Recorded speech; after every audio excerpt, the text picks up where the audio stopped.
Hey guys, in today's video, I'm going to be giving you some advice that I once heard from a prominent psychologist.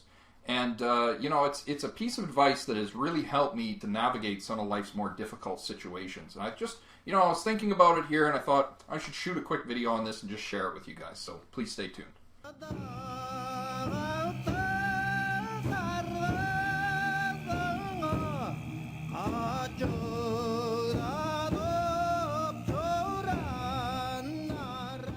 So I've noticed that in young people today, we have a major problem associated with the word should. And the fundamental thing of it is that if you find yourself saying the word should a lot, then chances are you're gearing yourself up for a lot of disappointment. One of my best friends, his dad always used to say, life is full of disappointments. And what he meant by that was that every time you turn around, you're probably going to be disappointed by one thing or another. I mean, if you look closely and critically enough, with a pessimistic view, you can find disappointment in just about everything. And the reciprocal, or maybe the inverse of that, is that when we set ourselves up with concepts, we always use the word should. The world should be this way. People should be that way. Life should be this way.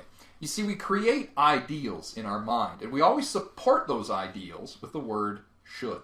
And should does not concern the nature of reality as it truly exists. One great example that I'd like to point out, my wife, she dresses pretty conservatively, and she comes from Africa. She comes from South Sudan, and in South Sudan, it's understood that if you dress provocatively, you're inviting sexual harassment, right? And it's kind of backwards there, where if a woman is raped or, sexually assaulted, they'll blame the woman.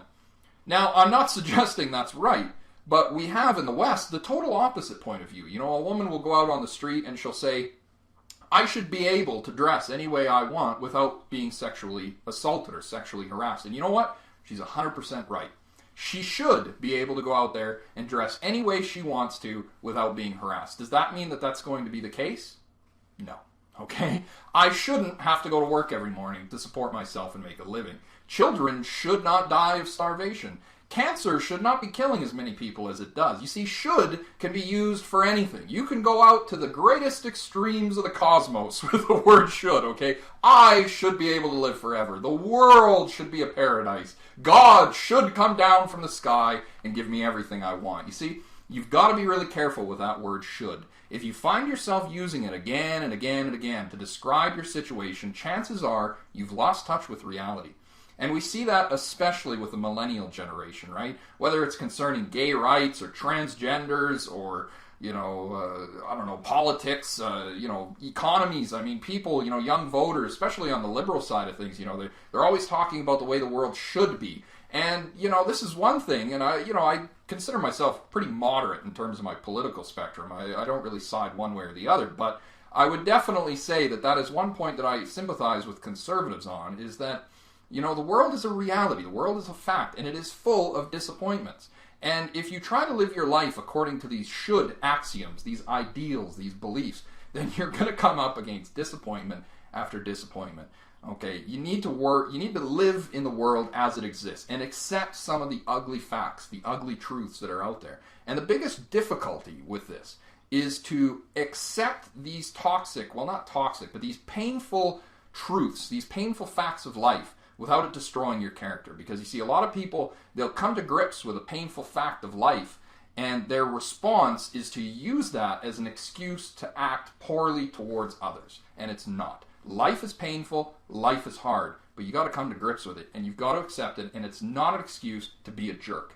I'll quote kind of a certain speech that I listened to several times. When I get discouraged, I'll go and I'll find the speech that Rocky gave to his son. And it kind of goes something like this. He says, the world ain't all full of sunshine and rainbows. It's a mean and nasty place, and I don't care how tough you are, it will beat you to your knees and keep you there permanently if you let it.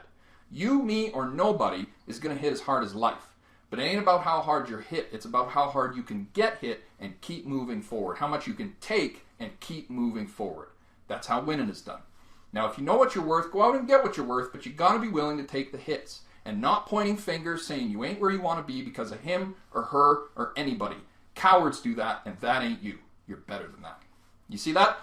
To me, that speech captures the essence of what it means to accept life for what it is and to take responsibility for your experience of it. If you're unhappy, then try experimenting with the idea that it's your fault.